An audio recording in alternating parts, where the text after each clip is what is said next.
Welcome to Fun Facts Daily, your source for just the good stuff. Monday through Friday, we're bringing fun facts and news you can use, all carefully curated to uplift and inform. So give yourself a break, relax, and learn something awesome in just a few minutes every day. Hi everyone, I'm Kyle Wood, and today we're going to be learning all about the Tower of London.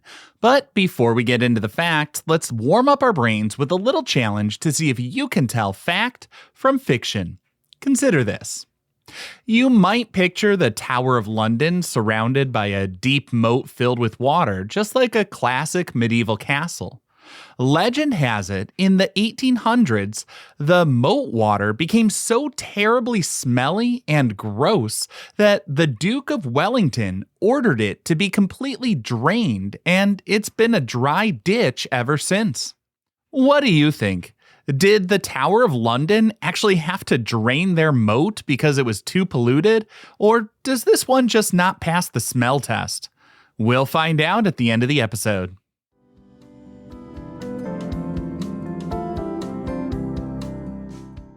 Now for your word of the day.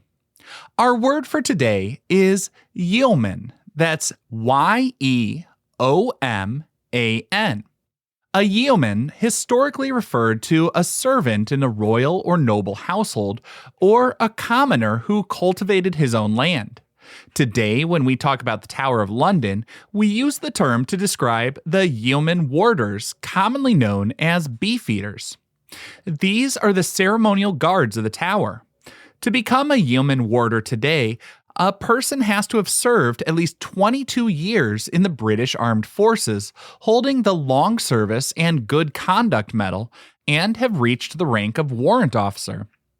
The word yeoman dates back to Middle English, likely originating from terms like youngerman and yeoman, which meant a young man or a helpful attendant. The Yeoman Warders at the Tower were originally formed in 1485 by King Henry VII to serve as his personal bodyguards. Their famous nickname Beefeaters is believed to have originated from their historical daily ration of beef, which was a luxury in those times and signified their highly privileged position. Because they've guarded the tower continuously for over 500 years, the Yeoman Warders are now considered one of the oldest military corps in existence.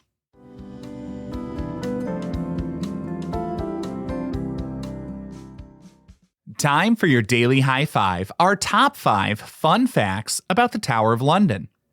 Number 1, the Tower of London isn't really a tower so much as a massive castle complex built over centuries, starting with William the Conqueror in the 1070s. Following his successful invasion of England in 1066, William the Conqueror needed to establish dominance over the population of London. He began construction on a massive stone keep in the 1070s, which later became known as the White Tower. This structure was designed to intimidate rebellious civilians and protect the new Norman rulers from enemy attacks. The walls of the White Tower are up to 15 feet thick at the base, making it a highly formidable defensive fortress. The pale stone was actually brought all the way from Caen in France, showing the immense resources William dedicated to this project. Over the next several hundred years, successive monarchs added to the original structure, transforming it into the 12-acre complex we see today. Kings like Henry III and Edward I expanded the defenses by adding concentric curtain walls, defensive towers, and a deep moat. As a result, the Tower of London actually encompasses a total of 21 distinct towers within its outer walls. While we refer to it by a singular name, it functions more like a fortified village that's served as an armory, a treasury, and a royal residence. Number 2. For over 600 years, the Tower of London operated as a royal zoo filled with exotic animals given to the monarchs as diplomatic gifts. Beginning in the 1200s, King John established a royal menagerie at the Tower of London to house a collection of exotic animals. Over the centuries, European monarchs and foreign dignitaries sent various animals as gifts to the English kings and queens to secure political alliances. The collection grew to include lions, leopards, ostriches, monkeys, a polar bear, and even an elephant given by the King of France. These animals were kept in a specialized area near the western entrance, which eventually became known as the Lion Tower. It served as a highly visible symbol of the monarch's power and international influence. The animals lived in the tower up until the 1830s, when concerns about animal welfare and public safety led to a massive relocation effort. The Duke of Wellington ordered the remaining animals to be moved to the newly established London Zoo in Regent's Park. Archaeological excavations at the tower have successfully uncovered the remains of several of these exotic creatures, including a Barbary macaque and a leopard. While the live animals are long gone, visitors today can see life-sized wire sculptures of the historic beasts around the grounds to mark where they were once housed. Number 3. A royal decree mandates that at least 6 ravens must be kept at the Tower of London at all times to prevent the fall of the British monarchy. There's a long-standing superstition that if the ravens ever leave the Tower of London, the fortress and the entire British kingdom will fall. It's widely believed that King Charles II was the first monarch to insist that the ravens be protected and officially kept on the grounds. To fulfill this requirement, a dedicated Yeoman Warder is appointed as the Raven Master just to care for the birds. The Raven Master is responsible for feeding the ravens a specialized diet of raw meat, mice, and bird biscuits soaked in blood. Today, there are typically 7 ravens kept at the tower, the required 6 plus 1 spare bird just in case. These ravens are enlisted as official members of the military and can actually be dismissed for bad behavior.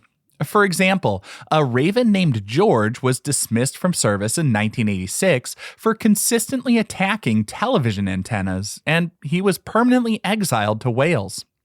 To keep the birds from flying away, the Raven Master trims the primary and secondary flight feathers on one of their wings.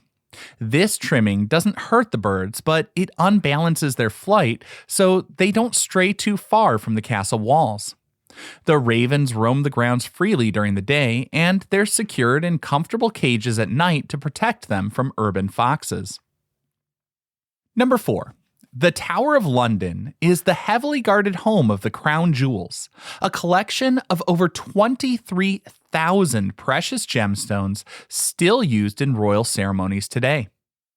The British monarchs have stored crowns, robes, and highly valuable ceremonial items at the Tower of London since the 14th century.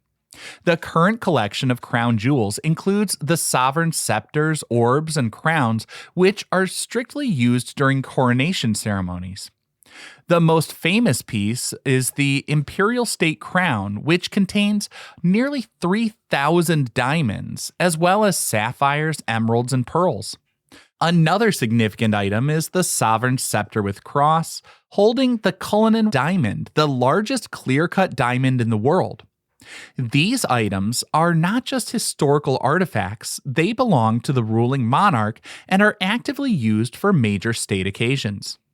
Because of their immense value, both financially and culturally, the crown jewels are protected by state-of-the-art security systems and active armed guards. They're kept in the jewel house inside the tower, secured behind a thick, bomb-proof glass and massive steel vault doors. There has only been one major attempt to steal the crown jewels, which was orchestrated by a man named Thomas Blood in 1671. Blood and his accomplices managed to access the jewels and physically battered the crown to fit it in a bag before being captured by the guards. Since that event, the security protocols have been drastically improved, leaving the crown jewels safe and secure in the Tower of London for hundreds of years. And here's a little bonus fact for today. The crown jewels aren't the only valuable things that have been kept in the Tower of London. From 1279 to 1812, the Tower of London operated as the heavily guarded home of the Royal Mint.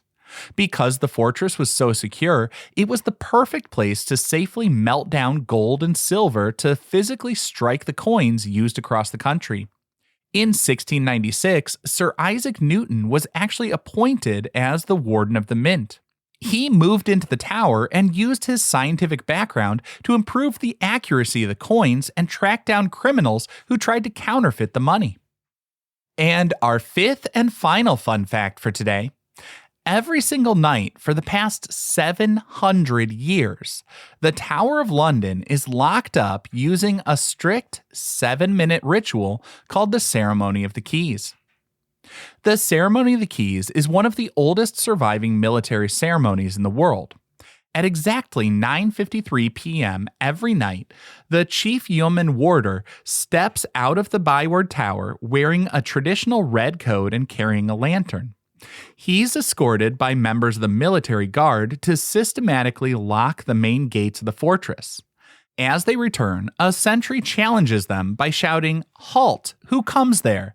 To which the chief warder replies, "The keys."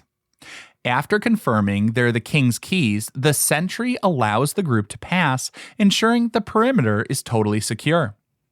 This exact verbal exchange and physical locking process has taken place every night without fail since the 1300s.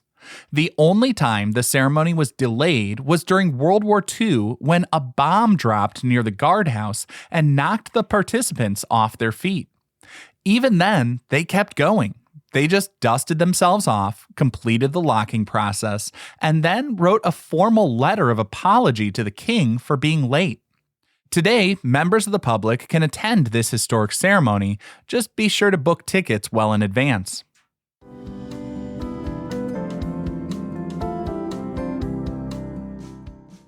Now for some news you can use. If you're planning a trip to London and want to visit the tower, the most practical bit of advice is to arrive right when the gates open and walk directly to the jewel house before exploring the rest of the grounds. The crown jewels are the most popular attraction within the Tower of London, and the line to see them can easily stretch for hours during the middle of the day.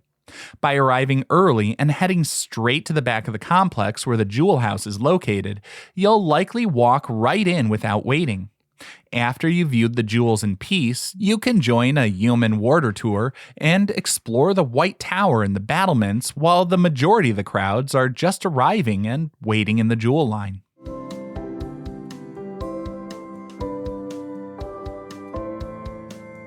Finally, the moment you've been waiting for. At the beginning of the episode, I asked, was the water in the moat surrounding the Tower of London so smelly that it actually had to be permanently drained? Well, that's a fact. For centuries, the moat was filled with water from the Thames, but it unfortunately became a dumping ground for the city's waste.